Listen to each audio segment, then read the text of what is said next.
Duty करने के बाद अपने ड्यूटी के स्थान पर सोता है। ये सच्चाई है, मैंने देखा है।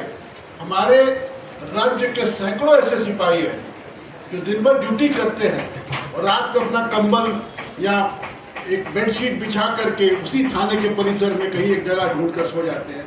इसलिए इस ऐसे सिपाहियों को मैं नमन करता हूँ। उनकी जिंदादिली को, उनकी अपनी ड्यूटी के प्रति उनकी जो कमिटमेंट है उसको मैं सलाम करता हूँ।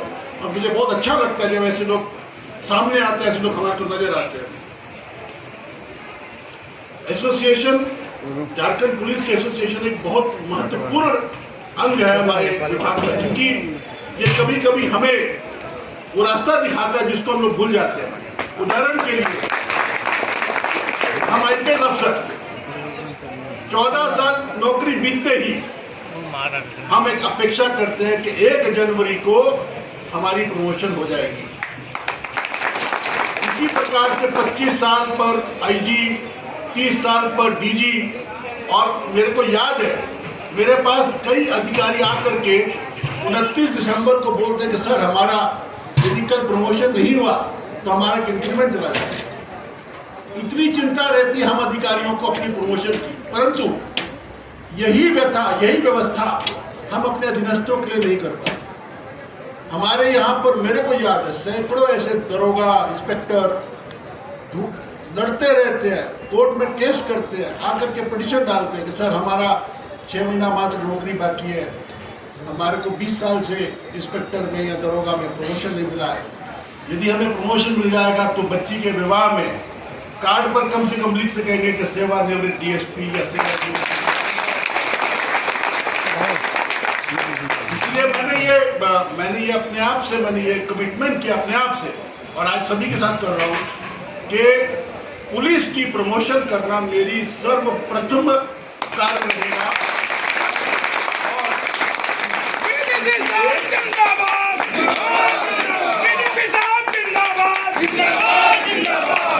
क्योंकि एक साथ 15,000 लगभग हमारे अधिकारी, 15-16,000 अधिकारी, सबसे वार्ता करना संभव नहीं है। तो मैं उम्मीद करता हूं कि जो भी नए आपके अध्यक्ष और अन्य अधिकारी चुन करके आएंगे वो आपके और हमारे बीच एक संवाद का रास्ता बनेंगे और आपकी समस्याएं, आपकी जो प्रॉब्लम्स है, आपकी जो प्रमोशन की इश्यूज है उसको हमारे तक रखेंगे और हम प्रयास करेंगे कि सभी प्रमोशन को जल्द से जल्द दिलाने का हम लोग प्रयास करेंगे। मेरा वादा। पुलिस विभाग में 3 चीजें महत्वपूर्ण होती है। अगर आप वेलफेयर की बात करें, ट्रांसफर, पोस्टिंग और प्रमोशन। तो अभी जोगिंदर जी ने ट्रांसफर की बात की कि बहुत सारे एएसआई रैंक के अधिकारी ट्रांसफर नहीं हो पा रहे हैं।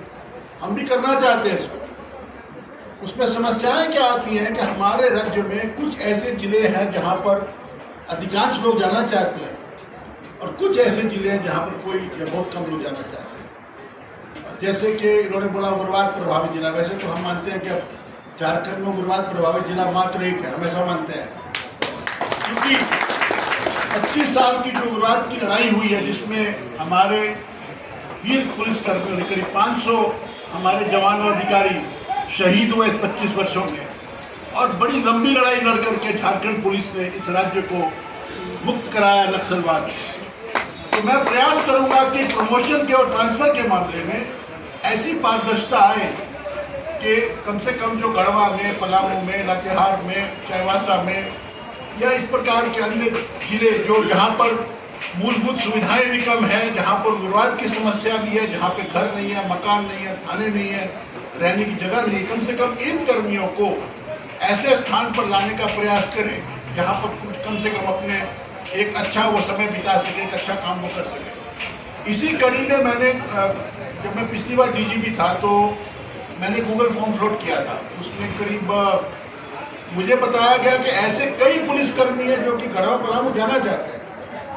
तो मैंने ऐसा आमंत्रण दिया तो करीब 1600 ऐसे केस मेरे पास में आए और सभी 1600 को हम लोगों ने गढ़वा, पलामू, लातेहार जैसे जिलों में ट्रांसफर भी कर दिया। उल्टा काम करना, तो गढ़वा में जो 10 साल से है, 15 साल से है, पलामू में जो 20 साल से, ऐसे लोग हैं जो गढ़वा में, पलामू में, लातेहार में 20-20 साल से फंसे हुए हैं, उनको निकलने कोई रास्ता नहीं है। उनकी आवाज़ ना हम तक पहुंच पाती है, ना एसोसिएशन तक पहुंच पाती है। वो पुलिस की लाइन में भी आखिरी पंक्ति में खड़े हैं। कम से कम उन लोगों को मैं पक्का प्रयास करूंगा कि उन लोगों को हम लोग उनको एक अच्छा एक मनचाहा पोस्टिंग नहीं तो कम से कम एक अच्छे इतनी बातें मैं ज़्यादा लंबा भाषण मैं नहीं देना चाहता हूँ, लेकिन मैं एक बात और कहूँगा।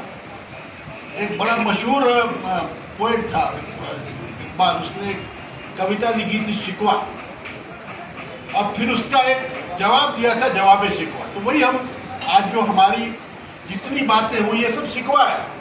सरकार ने हमें ये नहीं दिया, हमें ये नहीं मिला, हमें वो नहीं मिला, हमें प्रमोशन नहीं मिली, हमें ट्रांसफ़र नहीं मिली, हमें पोस्टिंग नहीं मिली, हमें ध्रुव भत्ता नहीं मिला, हमें 30 डेज़ का 20 दिन का CPL नहीं मिला, और 3 महीना 180 दिन के बाद में पुनः उसी स्थान पर जाने का। ये बहुत सारी चीज़ें हमारी हैं। तो ये सारी जायज़ है, कुछ जायज़ है, कुछ रिजनेबल है, हो सकता है 2-4 इसमें अनरिजनेबल है, परंतु इस शिकवा के साथ में जवाब शिकवा भी है। यदि हम सरकार से इतनी चीज़ों की, इतनी सुविधाओं की हम अपेक्षा करते हैं, तो सरकार की भी कुछ अपेक्षाएं हमारे से हैं, जो मैं आपको बताना चाहूँगा। चूँकि मुझे बताया गया कि आज 1056 डेलीगेट्स पूरे राज्य के सभी जिलों से, सभी इकाइयों से यहाँ पे आए हैं, तो मैं उम्मीद करता हूँ कि इन सभी को मेरा संबोधन है, और मैं आप सभी को बोलूँगा कि आप मेरे संवाद को अपने अध्यक्ष, अपने लोकल एसोसिएशन के हर अधिकारी तक पहुँचाएं।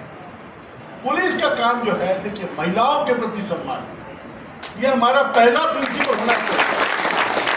आज भी जब मैं DGP कुर्सी में बैठता हूँ और रोज मैं डाक देखता हूँ, तो उसमें 20, 25, 50 आवेदन होते हैं, 100 आवेदन होते हैं, महिला आके मिलती है। और कोई महिला जब ये बोलती है कि थाने पर गए तो थानेदार ने, मुंशी ने बेरुखी से भगा दिया, हो सकता है सच बोल रही है, हो सकता है झूठ बोल रही है, मुझे नहीं पता। क्योंकि एक पक्ष का सुन करके कभी निर्णय नहीं करना चाहिए। जीवन में मैंने पुलिस की नौकरी में यही सीखा है कि जब भी आप एक पक्ष का बात को सुन करके निर्णय करेंगे तो अमूमन वो निर्णय गलत निकलेगा। तो हो सकता है कि बातें गलत हो, लेकिन मैं आप सभी को कहना चाहता हूँ कि महिलाओं के प्रति संवेदनशीलता हमारा परम धर्म है। और अभी बताया गया कि एक बच्ची पिछले 5 साल से गायब है, 4 साल से गायब है। थाने पर जाते हैं तो बोलते हैं तुम्हारी बच्ची दिल्ली में गायब हुई, तुम दिल्ली जाके FIR करो, या तुम रांची में जाके FIR करो। तो ये सब चीज़ें जब सुनता हूँ तो दर्द भी होता है, गुस्सा भी आता है। तो मेरा आप सभी से अनुरोध है कि महिलाओं के प्रति संवेदनशीलता को अपना परम धर्म मानिए और इसको आप अमल कीजिए।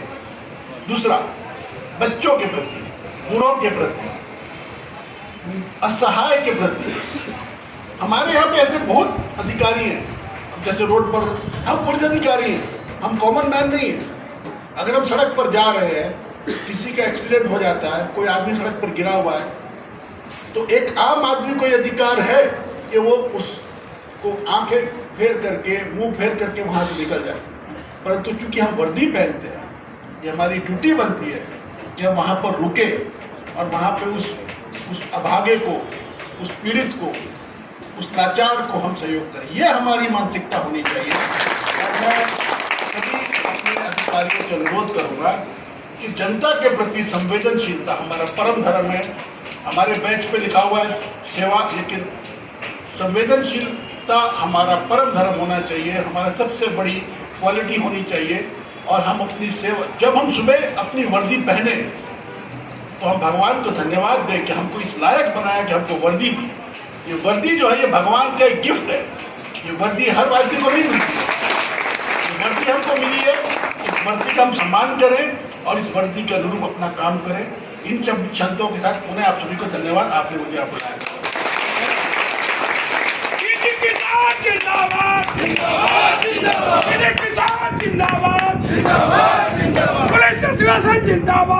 बहुत बहुत धन्यवाद सर। जो